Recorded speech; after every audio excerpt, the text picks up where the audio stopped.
esta mujer, entonces, hija de una chilena, hija de Rita Kusnir, esta compatriota que emigró a Israel el año 71, como les decía, y su padre, el argentino Arie Glasberg. La mujer murió, se confirma esto con distintas fuentes que conseguimos allá en Israel, cuando un militante de Hamas ingresó a su casa. Ella residía en un kibutz, estas especies de comunidades que les comentaba hace ya algunas horas, y le disparó reiteradas veces. Parte de la información entonces que pudo ser confirmada y que se suma a estas muertes que se han dado en Israel tras esta sorpresiva incursión por parte de los militantes de Hamas, Vero, que estamos revisando desde la madrugada hora local allá en Israel. Son 250 las personas al menos que han muerto dentro del territorio israelí, sumado entonces la muerte de esta hija de una chilena que, les decía,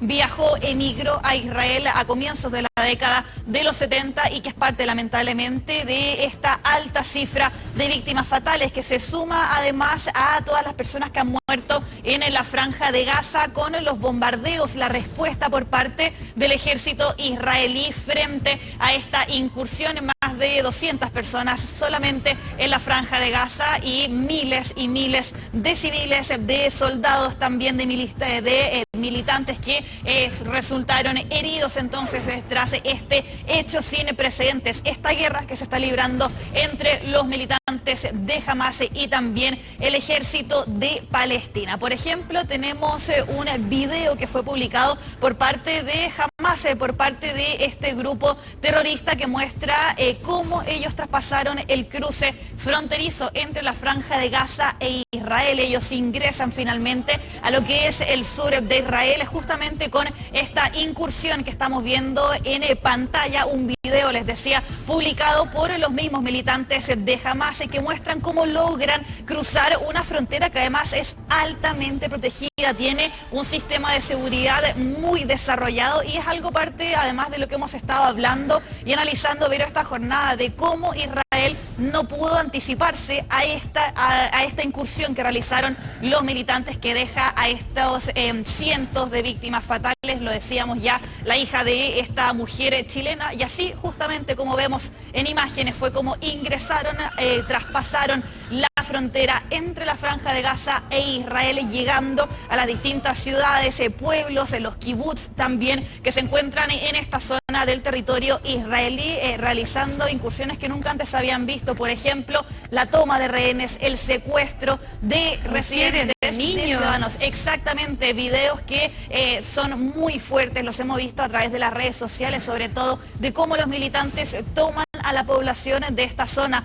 del sur de Israel y derechamente los asesinan, los toman de rehenes, o por ejemplo incluso hay reportes que algunos fueron llevados hacia franja de Gaza por parte de los militantes de Hamas. En lo que se está viviendo entonces en esta zona de Israel, que ya declaró el estado de emergencia en todo el país, y se están dando todas estas medidas por parte de los soldados del ejército israelí, como por ejemplo el corte de electricidad para la franja de Gaza, todo esto para evitar estos bombardeos, también las incursiones que no se han detenido desde horas de la madrugada. Es de noche allá, pero las imágenes en vivo de los cielos entre la franja de Gaza e Israel muestran este intercambio bien importante, Vero, de misiles que se han dado durante las últimas horas, aumentando las víctimas fatales y también las personas heridas en gran parte del territorio israelí y también en la franja de Gaza, Vero. Y el ataque terrorista de Hamas ha dejado 250 fallecidos en Israel y 1.600 heridos. La situación que se vive en la zona es de incertidumbre. Para hablar sobre este tema estamos en contacto con Francisco Salgado, chileno que vive en Israel. Ahí lo estamos viendo en pantalla. Francisco, ¿cómo estás? Me imagino que sorprendido, al igual que el resto del mundo. Sí, hola, buenas tardes para ustedes, buenas noches acá. La situación fue bastante complicada porque acá en Shabbat, el día sábado, es prácticamente cero actividad. Yo desperté tipo 8 de la mañana con las detonaciones del de la cúpula de hierro que estaba deteniendo los cohetes que se dirigían hacia Jerusalén, y un colega mío, periodista de allá de Chile, me preguntaba cómo estaba la situación, y recién ahí me di cuenta de la gravedad de la situación. Prendí la televisión, me puse a revisar las noticias, y la verdad es que a partir de las 6:30 de la mañana el sur de Israel fue un caos absoluto. ¿Tú cuántos kilómetros vives del sur de Israel, de donde fueron los primeros ataques? A ver, la zona de los kibbutz donde se atacó en la zona cercana a Sderot, que es uno de los pueblos más grandes que está y más cercano a la frontera con Gaza. Yo estoy alrededor de unos 60 kilómetros, digamos. Lo que pasa es que acá en Israel las distancias son todas semejantes. También hay 60 kilómetros de la zona de la Franja de Gaza hasta Tel Aviv, entonces es más o menos la misma distancia. Perfecto. Y después, a lo largo de las horas, siguieron los ataques, después vino la ofensiva de Israel. ¿Cómo se vivió eso? A ver, aquí hubo una incertidumbre muy grande porque durante las primeras 4 horas no se veía reacción de las fuerzas de defensa. Se tenían noticias de que los terroristas estaban entrando en ciudades, en kibutz del sur, estaban asesinando a mansalva, estaban entrando a las casas, había gente llamando a los canales de televisión dentro de su búnker, llamando que por favor se acercara la gente, que se acercaran los soldados, porque se escuchaban afuera los disparos. Muchos jefes de familia tuvieron que salir con sus propias armas. Estamos hablando de gente que usaba pistolas automáticas contra AK-47, que era lo que estaban usando los terroristas.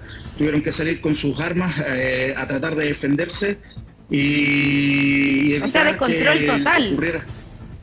Era un descontrol en las primeras 4 horas. Solamente las unidades de reacción que tienen la mayoría de estos kibbutz, que son grupos de civiles armados que están preparados para defender el kibutz, trataron de hacer la primera defensa mientras llegaban las fuerzas armadas, digamos, pero la verdad es que se demoraron mucho. Las primeras 4 horas fue un caos absoluto. Hay imágenes de camionetas de Hamas recorriendo las calles de Sderot, la ciudad que te decía yo, camionetas armadas con punto 50 ancladas en la parte de atrás, recorriendo las calles y buscando a quién asesinar. Digámoslo claramente, ellos no entraron con la idea de robar o de algo, ellos entraron derechamente a asesinar y a secuestrar, que ha sido las principales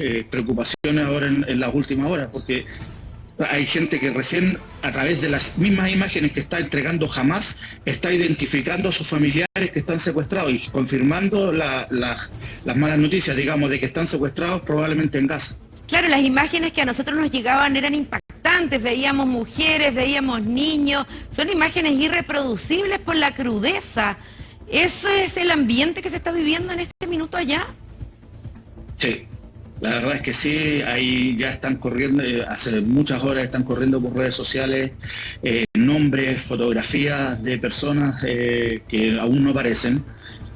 Existe la esperanza de que todavía aparezcan por ahí, porque en el sur todavía hay combates en pequeña escala. Digamos que todavía se están recuperando casa por casa por parte del ejército algunas zonas que están aún en poder de los terroristas que quedaron aislados. Y claro, para ellos la única forma de mantenerse vivos es esconderse, es tener rehenes. En un kibutz hay gente que lleva prácticamente 12 horas como rehén. Son 50 personas que están dentro de un comedor comunitario, que están como rehenes de terroristas.